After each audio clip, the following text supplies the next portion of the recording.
Hai guys, selamat datang kembali di channel Enkun. Fans pemburu iblis silahkan merapat, karena di video kali ini kita membahas lanjutan cerita Kimetsu no Yaiba. Setelah Muzan yang memerintahkan wanita Biwa untuk mencari di mana keberadaan dari Nezuko dan Ubuyashiki bersembunyi. Lebih tepatnya, kita akan mereview manga Kimetsu no Yaiba chapter 135 yang bersumber dari website manga kita, Mangaku atau Komiku. Buat kalian yang belum lihat review chapter sebelumnya, bisa klik link di pojokan atas video ini ya. Dan buat kamu yang cuma ngikutin animenya atau tidak mau kena spoiler, Enkun sarankan mending stop videonya aja dari sekarang. Nah, di chapter 135 ini, Tanjiro kembali mengikuti sesi pelatihan pilar. Dan akhirnya dia berhasil menyelesaikan tahap-tahap yang harus dilalui. Di sisi lain, kita juga diperlihatkan sedikit cerita masa lalu dari Himejima Gyomei, sang pilar batu. Penasaran? Oke, langsung aja kita bahas. Let's go!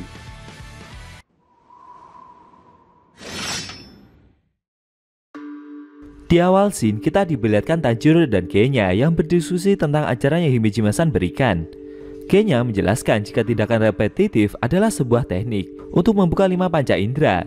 Genya memang tidak bisa menggunakan pernafasan, tapi dia bisa mendapatkan fokus penuh dengan menggunakan cara lain, yaitu dengan tindakan repetitif. Ketika Himejima-san dan Genya menggunakannya, mereka mengingat kemarahan dan kenangan pahit yang telah mereka lalui. Hal tersebut membuat detak jantung dan temperatur tubuh mereka menjadi meningkat. Sementara mereka berbicara banyak hal, mereka jadi menyadari bahwa kondisi tersebut sangat mirip ketika tanda milik Tanjiro telah muncul. Anehnya, Himejima-san dan Genya tidak mempunyai tanda tersebut, sehingga membuat Tanjiro malah jadi bingung sendiri. Setelah itu, Tanjiro kembali berlatih mendorong batu besar itu. Dia mengingat pesan dari Genya sebelumnya, jika dengan melakukan tindakan repetitif, dia bisa meningkatkan konsentrasi di saat-saat tertentu. Akan lebih baik lagi jika dia berlatih mempertahankan tanda iblis itu agar tetap muncul. Tindakan repetitif dari Tanjiro adalah dengan dia mengingat wajah orang-orang yang dia sayangi, lalu mengingat perkataan terakhir yang Rengoku-san berikan. Dengan begitu, kefokusannya telah meningkat. Tanjiro berteriak dan mencoba mendorong batu besar itu sekuat tenaga. Awalnya dia tidak bisa melakukannya, tapi akhirnya Tanjiro mampu menggunakan semua kekuatannya berkat tindakan repetitif tersebut. Dan setelah beberapa kali mencoba, setelah melakukannya berulang-ulang kali, tubuhnya mulai mengingat bagaimana cara mengeluarkan kekuatan itu melalui tindakan tersebut. Perlahan tanda di dahi Tanjiro jadi semakin jelas, dan secara mengejutkan dia berhasil mendorong batu besar itu. Zenitsu dan Inosuke yang melihat aksi dari temannya tersebut pada terkejut. Bahkan si Zenitsu sampai menyebut Tanjiro sebagai seekor monster. Di sisi lain, Tanjiro masih terus mendorong batu besar itu.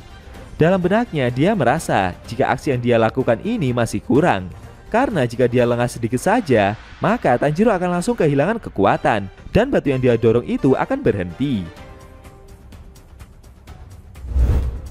Sambil terus mendorong batu tersebut, Tanjiro mengarahkan semua kekuatannya, baik dari tangan hingga kaki. Lalu dia berteriak sangat keras dan mendorong batu besar itu tanpa henti. Inosuke tidak mau kalah. Dia mencoba mendorong batu besar yang lain. Perlahan dia juga mampu menggerakkan batu tersebut, walaupun dorongannya masih belum secepat Tanjiro. Zenitsu yang melihat kedua rekannya itu mampu mendorong kedua batu besar tersebut amat sangat terkejut. Dalam benaknya dia merasa jika hanya dia sendiri saja yang telah ketinggalan. Akan tetapi tiba-tiba burung pipitnya datang dan mengantarkan sepucuk surat untuknya. Zenitsu yang melihat burungnya itu datang terkejut, karena selama ini dia sendiri juga jarang mendapatkan kiriman surat dari seseorang. Beberapa saat kemudian, akhirnya Tanjiro telah berhasil mendorong batu besar tersebut hingga melewati kota. Tanjiro merasa sangat kelelahan. Sambil terengah-engah, dia tidak henti-hentinya mencoba untuk menghirup nafas. Keringatnya bercucuran sangat banyak, dan perlahan dia pun mencoba terlentang untuk beristirahat. Tanjiro menyadari jika dia telah mengalami dehidrasi, dan keringatnya bercucuran keluar seperti air terjun. Itu semua dikarenakan dia tidak minum sama sekali. Dalam benaknya, Tanjiro mencoba memanggil Inosuke, Zenitsu, atau Murata-san. Tanjiro merasa jika setelah ini dia seperti akan mati saja. Tapi secara tak terduga, Himejima-san menyiram wajah Tanjiro menggunakan botol air yang dia bawa. Tanjiro terkejut sekaligus merasa bersyukur, karena dengan perlakuan itu, akhirnya dehidrasinya bisa berkurang. Sambil terus menyiram Tanjiro itu, Himejima-san terus berdoa. Hal tersebut membuat Tanjiro jadi bingung sendiri. Apakah dia sudah mati atau bagaimana? Beberapa saat kemudian, kondisi dari Tanjiro akhirnya membaik. Dia pun langsung bangkit dan berterima kasih kepada pilar batu itu. Konyolnya Himejima-san masih menyiraminya dengan air. Tanjiro pun yang diperlakukan seperti itu hanya bisa menerima. Himejima-san berkata jika sesi latihan pilar batu sudah dia selesaikan. Dan yang lebih penting lagi, Tanjiro sudah melakukan hal yang benar di desa penapak pedang sebelumnya. Dengan sikap yang pendekar pedang itu lakukan, membuat Himejima-san mengakuinya. Tanjiro yang masih disiram itu akhirnya meminta pilar tersebut untuk berhenti. Himejima-san menambahkan jika menurutnya Tanjiro telah memprioritaskan para manusia di desa penapak pedang tersebut dibandingkan menyelamatkan adiknya sendiri. Mendengar ungkapan tersebut, Tanjiro mencoba menyanggahnya. Himejima-san meminta Tanjiro untuk tidak merasa malu akan hal itu.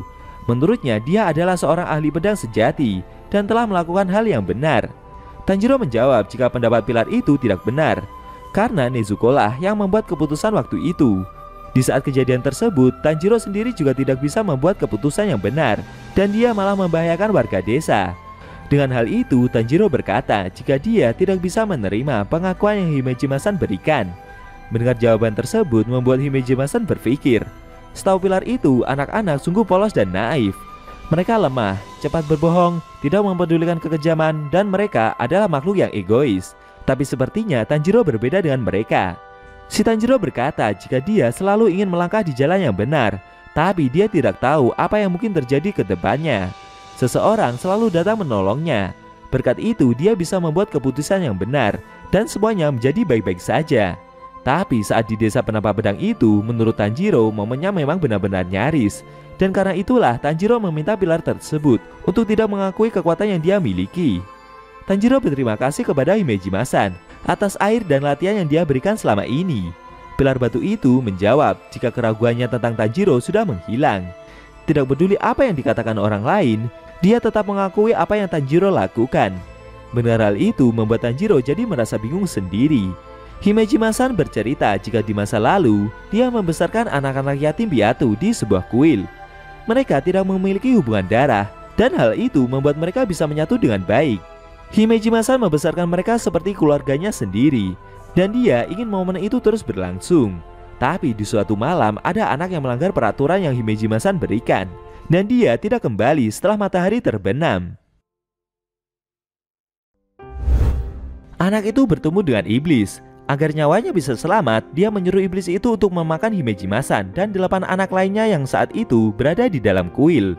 Sebenarnya di daerah tempat Himejima-san tinggal, semua orang tahu tentang ancaman dari iblis. Makanya setiap malam Himejima-san selalu membakar dupa bunga wisteria. Namun anak itu mematikan semua dupa yang ada dan membiarkan iblis itu masuk ke dalam kuil. Akibat kejadian tersebut, 4 anak asuh Himejima-san langsung mati terbunuh. Dia berusaha melindungi 4 anak yang tersisa semampu yang Himejima-san bisa. Tapi 3 dari mereka tidak mau mendengarkannya. Waktu itu Himejima-san hanya bisa makan sedikit sehingga dia sangat kurus dan lemah. Suaranya juga pelan, membuatnya tidak bisa berteriak. Terlebih lagi dia tidak bisa melihat. Dan hal itu membuat anak-anak tersebut berpikir jika Himejima-san tidak akan berguna untuk mereka. Satu-satunya anak yang mendengarkannya adalah anak yang paling kecil bernama Sayo. Dan hanya dia saja yang bersembunyi di belakang Himejima-san. Anak-anak yang lain tidak mau mendengarkan instruksi yang dia berikan dan malah kabur satu persatu. Akhirnya iblis itu mengoyak leher mereka semua di kegelapan dan mereka pun mati. Himejima-san mencoba melawan. Karena saat itu dia berpikir harus menyelamatkan Sayo apapun yang terjadi. Himejima-san memukul iblis itu tanpa henti. Saat itu untuk pertama kalinya dia menggunakan kepalan tangannya sendiri sekuat tenaga dan mengajar iblis itu tanpa ampun. Karena kejadian itu, Himejima-san menyadari jika dia memiliki kekuatan yang begitu menakutkan. Dia berandai-andai kalau saja iblis itu tidak menyerang, mungkin dia akan menghabiskan hidupnya tanpa menyadari kekuatan yang Himejima-san miliki selama ini. Himejima-san terus memukul kepala iblis itu sampai matahari terbit. Di malam tersebut dia terluka dan telah kehilangan banyak hal. Tidak lama kemudian, ketika orang-orang datang menolong, Sayo berkata kepada mereka jika Himejima-san adalah monster. Dia malah menuduh Himejima-san yang telah melakukan semua ini dan membunuh mereka semua. Momen itu sungguh mengerikan. Himejima-san menduga mungkin saja bocah itu hanya kebingungan. Lagi pula saat itu dia masih berusia 4 tahun. Tidak ada yang bisa dia lakukan dan begitulah sifat dari anak-anak. Tapi dari semua yang telah dia alami, Himejimasan ingin gadis itu berterima kasih karena dia sudah berusaha melindunginya sekuat tenaga. Sayangnya saat kejadian itu, tubuh iblis yang Himejimasan pukul telah berubah menjadi debu dan menghilang, sehingga hanya menyisakan mayat anak-anak yang telah terbunuh. Himejimasan dipenjara atas tuduhan pembunuhan. Kalau saja Oyakata sama tidak menolongnya, mungkin Himejimasan sudah dieksekusi. Sejak saat itu, dia selalu memendam keraguan dan kecurigaan. Tentu saja, Himejimasan juga meragukan apa yang Tanjiro katakan. Tidak peduli sebaik apapun yang Tanjiro lakukan. Begitu dia terpojok, sifat aslinya pasti akan muncul. Akan tetapi, kenyataannya Tanjiro tidak pernah lari. Dia tidak pernah berbalik atau kabur. Dan dia selalu jujur serta tidak pernah berbohong. Menurutnya, itu adalah sesuatu yang sederhana. Namun, hanya ada beberapa orang yang bisa melakukannya dalam keadaan tertentu. Himejimasan mengakui jika Tanjiro adalah anak yang istimewa. Dia bisa mengatakan semua ini setelah melihat banyak manusia dengan mata batinnya sendiri. Jadi bisa dibilang perkataan dari pilar batu itu adalah mutlak. Himejimasan menambahkan jika setiap orang memiliki masa depan yang tidak pasti. Tapi mulai sekarang dia akan membantu Tanjiro agar dia tidak salah jalan. Mendengar ungkapan tersebut, Tanjiro menunduk. Dia menangis dan berterima kasih kepada pilar batu itu. Tanjiro juga berkata akan melakukan yang terbaik semampu yang dia bisa. Melihat sikap yang pendekar pedang itu tunjukkan, membuat Himejimasan mengelus kepala dari Tanjiro. Sesaat dia teringat dengan bocah kecil yang bernama Sayo yang pernah dia rawat di masa lalu. Sambil tersenyum, Himejimasan berkata jika latihan yang dia berikan sudah selesai dan Tanjiro telah melakukannya dengan sangat baik. Akhirnya sesi pelatihan pilar yang Tanjiro jalani telah selesai. Apakah dengan latihan tersebut membuat kekuatannya jadi meningkat? Lalu apa yang akan para iblis lakukan setelah ini? Sayang sekali scene cerita manga Kimetsu no Yaiba chapter 135 telah berakhir.